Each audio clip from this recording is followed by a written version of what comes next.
Dunkin' in my hands. Get ready for the chaos.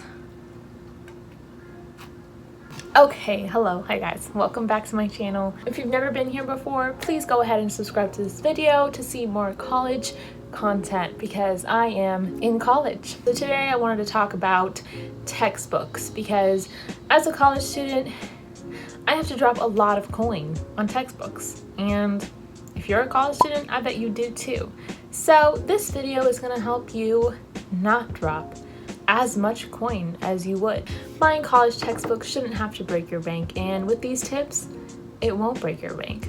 Number one, don't buy your textbooks in advance, okay? Don't buy your textbooks 2 weeks before the semester starts. Wait until the first week of school, which is usually syllabus week, to buy your textbooks, because that is when your professors will clear it up and make it very obvious exactly what books you need to get, and you'll also find out whether you even use the book in the class, because sometimes professors will just be like, oh, get this book, and then never use it in class.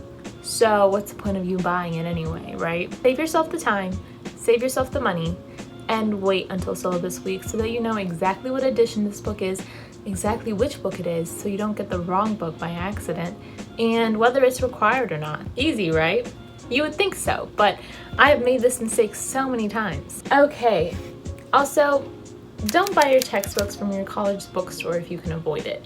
There are some books that you have to buy from there because they're made by the school, so you can't even get it anywhere else. Like, for example, one of my Spanish classes, the book was created by a professor that worked at our school, so there was literally no other place for us to buy this book except from them. So obviously in those situations, you gotta do what you gotta do, and it sucks sometimes, but it is what it is. But if you can avoid buying your textbook from your school's bookstore, do it, because they're going to overcharge you for those books for absolutely no reason except for the fact that they want money. And more specifically, they want your money. What was I saying? So here's what you're gonna do instead of dropping a huge amount of coin on textbooks from your school's bookstore, okay? You're going to either rent that book from the bookstore. It will be much cheaper than buying the textbook, even at your own bookstore.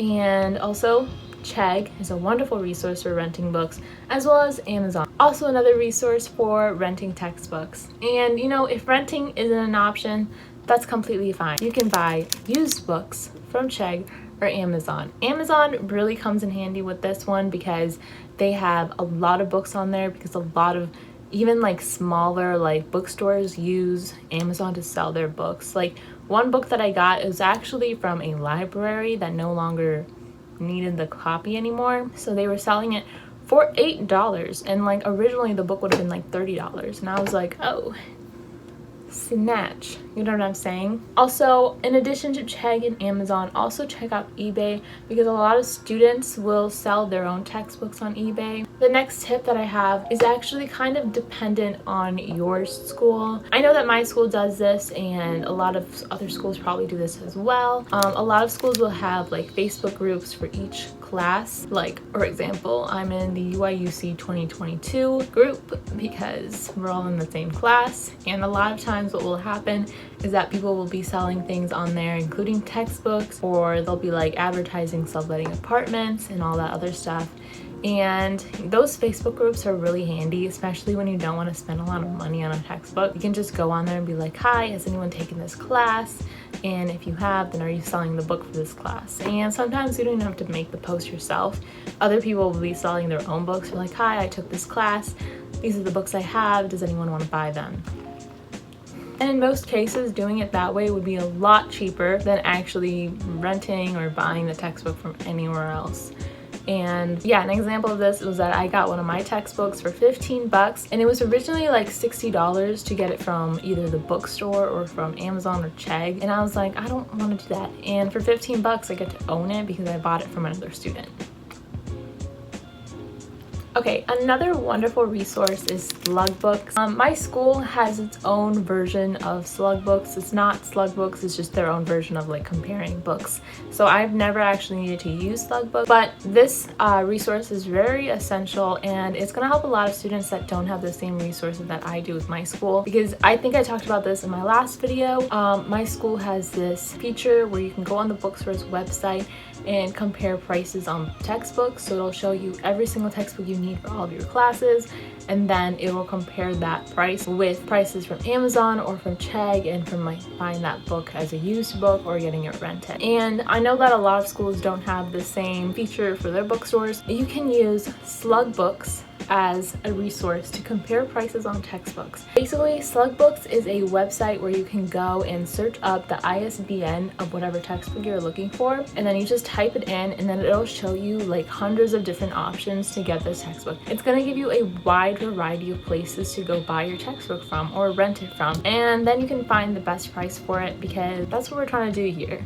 We're trying to find the best price and spend the least amount of coin, okay? That's what I'm about. My whole vibe, okay? Save the most amount of money as possible, and slug books is gonna help you do that. On slug books, you can also sell your textbooks, so whenever you're done with that class and you don't need that book anymore, pop on and just be like, here you go, next. So depending on the class or professor that you are taking the class with, you can sometimes find the textbook that you need for the class on reserve at a library, and this really just depends on the professor. Sometimes they won't have it on reserve, and it also depends on the library whether they have that textbook or not. But at my school, that is what a lot of professors would do, especially like in the first couple weeks of classes when not everyone has the textbook yet.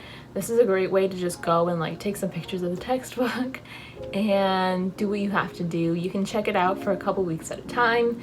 And yeah, if you just don't have the money to go and buy this book, this would be a wonderful option for you, because it's free. All you have to do is pop on over to the library and check the book out. And obviously this can be a little bit tricky sometimes because multiple people could be looking for it at once. That was all my tips and advice, I guess, on buying textbooks. I don't really have anything else to say. This was a very short and quick video, but thank you so much for watching. I hope that these tips help you in your search for textbooks. Comment down below anything else you want me to give advice on surrounding college.